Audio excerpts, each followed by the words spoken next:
Hello everyone. कक्षा 7वीं वाले ध्यान देंगे। कल अपन ने पढ़ा था भारत और विश्व में इतिहास क्या है, इतिहास को कितने भागों में डिवाइड किया गया है तथा इतिहास में मध्यकाल को हमने बताया था इतिहास को 3 भागों में डिवाइड किया गया है। कई बार क्वेश्चन पूछा जाता है इसे कि हमारा जो इतिहास है इतिहास को कितने भागों में डिवाइड किया गया है। तो हमने बताया था प्राचीन काल, मध्यकाल और आधुनिक काल, जिसमें मध्यकाल को पुनः 2 भागों में डिवाइड किया गया है, पूर्व उत्तर काल और पूर्व मध्यकाल और उत्तर मध्यकाल। आज आपको पढ़ना है भारत में यूरोप में मध्यकाल। अभी तो अपन ने कल पढ़ा था भारत में मध्यकाल क्या है, आज अपन को पढ़ना है यूरोप में मध्यकाल कैसे आया है ना, यूरोप में मध्यकाल का प्रारंभ कैसे हुआ। तो आज अपन फाइनल निकालेंगे यूरोप में मध्यकाल कैसे पता हुआ कि यूरोप में मध्यकाल चल रहा है ना, इसका अध्ययन हम आज करेंगे। तो 5वीं शताब्दी में यूरोप के शक्तिशाली साम्राज्य का पतन हुआ। कौन सा साम्राज्य था? यूरोप का शक्तिशाली साम्राज्य था रोमन। ठीक है, यूरोप आपको पता होना चाहिए हमारा भारत देश, ये हमारी पृथ्वी है। ठीक है, ये हमारी पृथ्वी है, बीच से एक रेखा जाती है जिसे क्या कहते हैं, भूमध्य रेखा। ठीक है, यहाँ पे है एशिया महाद्वीप। ये कौन सा महाद्वीप है? एशिया। हमारी पृथ्वी में कितने महाद्वीप है? 7 महाद्वीप है। हमारा भारत कहाँ स्थित है? एशिया महाद्वीप में। और इसके ऊपर यहाँ पे है यूरोप महाद्वीप। कौन सा महाद्वीप है? यूरोप महाद्वीप। तो अपन को कहाँ का पढ़ना है? एशिया का अपन ने पढ़ लिया है पिछली कक्षाओं में। अब अपन को इस बार अध्ययन करना है यूरोप में। ठीक है, तो यूरोप में मध्यकाल के बारे में पढ़ रहे हैं। तो इसमें बोला गया है 5वीं शताब्दी में यूरोप के शक्तिशाली साम्राज्य रोमन का क्या हो गया? रोम शक्तिशाली साम्राज्य रोमन। यहाँ पे एक रोमन देश है, रोमन देश का उस समय यूरोप में सबसे शक्तिशाली साम्राज्य था।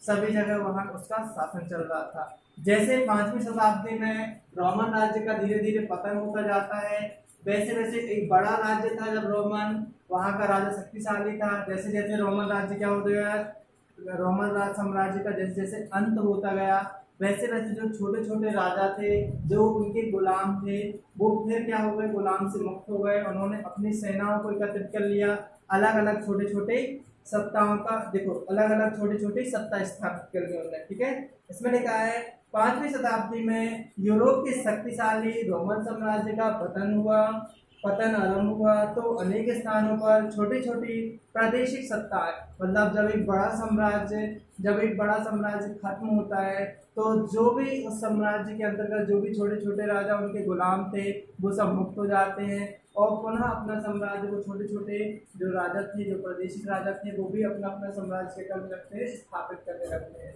तो अनेक स्थानों पर छोटी छोटी प्रादेशिक सत्ताओं का उदय हुआ। ये छोटे छोटे शासक अपनी सत्ता को स्थिर रखने के लिए सैनिक सहायता लेते थे। बदले में उन्हें काम के बदले में भूमि का कुछ टुकड़ा दे दिया करते थे। तो जब रोमन साम्राज्य खत्म हुआ तो छोटे छोटे राजा थे वो भी क्या हो गए, उनका उदय हुआ, मतलब उनके साम्राज्यों का उदय हुआ। वो जो छोटे छोटे राजा थे, ठीक है, उन्होंने जिन सैनिकों को अपने कार्य के लिए सहायता देते थे या जिन सैनिकों से अपने कार्य कराते थे, बदले में उन्हें क्या करते थे, भूमि का एक टुकड़ा दे देते, या काम के बदले उन्हें, ऐसा बोला जाए कि काम के बदले सैनिक के द्वारा जो कार्य कराए जाते थे उनके बदले में उन्हें वेतन न देकर क्या दिया जाता था, भूमि का टुकड़ा दिया जाता था। जिसे इस क्रिया को, जो भूमि के टुकड़ा देने की क्रिया को क्या कहा जाता था? फ्यूडम। क्या कहा जाता था? फ्यूडम। भूमि के टुकड़े को देने की क्रिया की कहलाती थी फ्यूडम।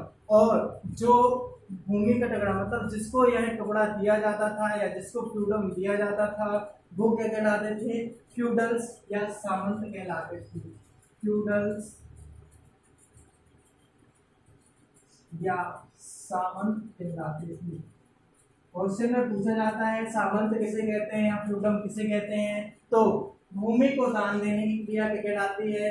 वेतन के बदले भूमि का दान, मतलब पैसों के बदले भूमि का दान देना क्या कहलाता है? फ्यूडम। और जो भूमि को प्राप्त करता है या जो ऐसे व्यक्ति जो फ्यूडम को प्राप्त करते हैं फ्यूडल्स कहलाते हैं, जिन्हें सामंत कहा जाता है। ठीक है, बन जाएंगे इतने, समझ में आ गया। फिर यूरोप में मध्यकाल आपने समझ लिया। यूरोप में जैसे जैसे 5वीं शताब्दी में रोमन साम्राज्य का अंत होता है, वैसे वैसे छोटे छोटे प्रादेशिक राजा या प्रादेशिक सत्ताओं का धीरे धीरे क्या होता है, उदय होता है।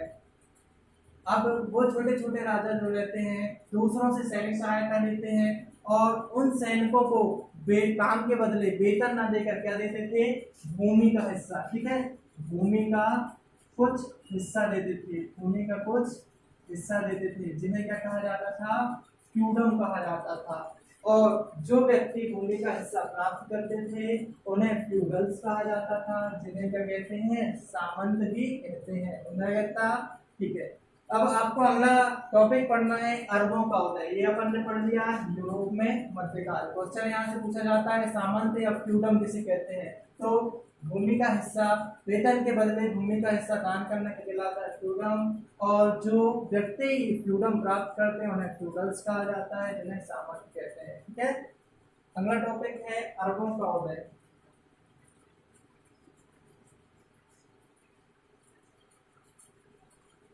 अरबों का उदय। ठीक है, अब अरबी सभ्यता आती है। ये कहाँ से आती है, पश्चिमी एशिया। पश्चिमी एशिया में बताया था, यहाँ पर भारत है आपका, ये पूर्व दिशा कहलाती है, उत्तर पश्चिम और ये दक्षिण। ठीक है, पश्चिमी इस तरफ। ठीक है, भारत के पश्चिम, पूर्व पश्चिम ये भारत है, पश्चिम कहाँ गया, इस तरफ। ठीक है, तो पश्चिमी एशिया मतलब एशिया का पश्चिमी भाग, इस तरह मतलब यूरोप के पास। पश्चिमी एशिया के अरब के लोग छोटे छोटे कबीलों में बटे हुए थे, जैसे छोटे छोटे राज्य होते हैं वैसे छोटे छोटे कबीले। पश्चिम एशिया के लोगों को छोटे छोटे कबीलों में बांटा गया था। उनकी कोई केंद्र सत्ता नहीं थी, मतलब उनको शासन चलाने के लिए, उन छोटे छोटे कबीलों को चलाने के लिए कोई एक विशेष बड़ा पद अधिकारी नहीं था।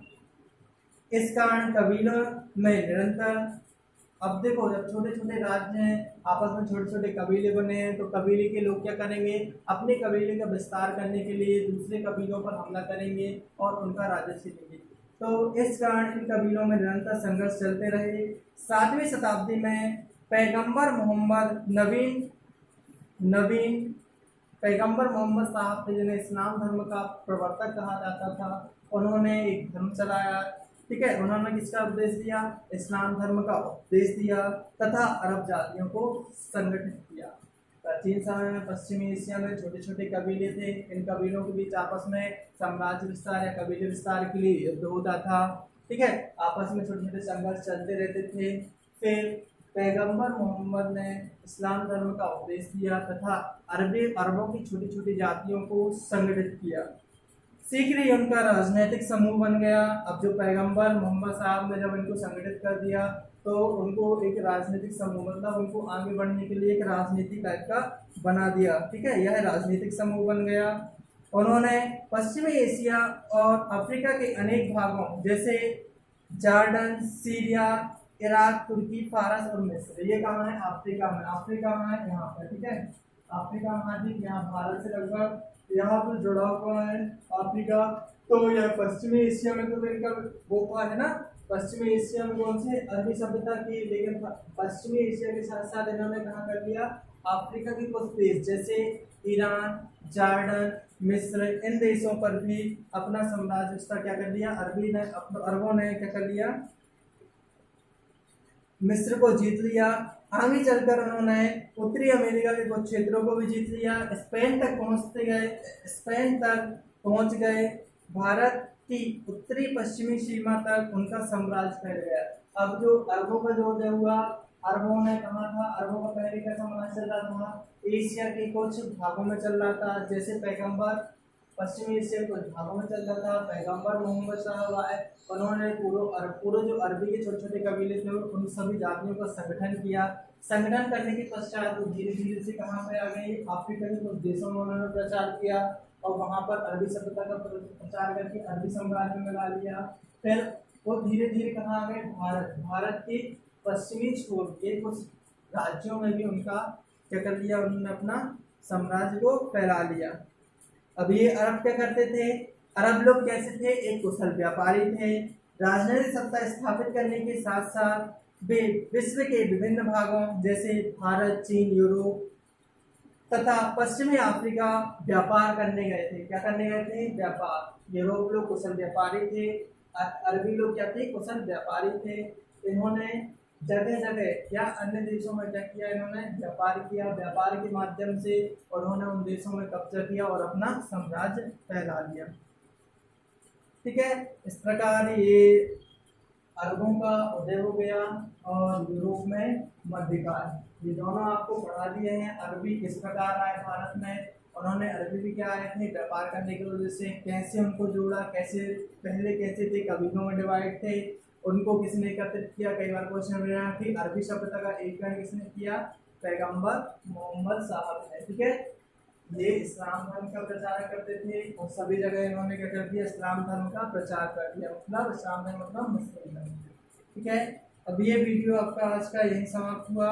अब इसके क्वेश्चन आंसर जो बचेंगे हम इनका डिस्क्रिप्शन में दे देंगे या फिर फोटोज वगैरह आपको मैं पहुंचा देंगे, तो आप अपने क्वेश्चन आंसर की फेयर कंप्लीट कर लेंगे।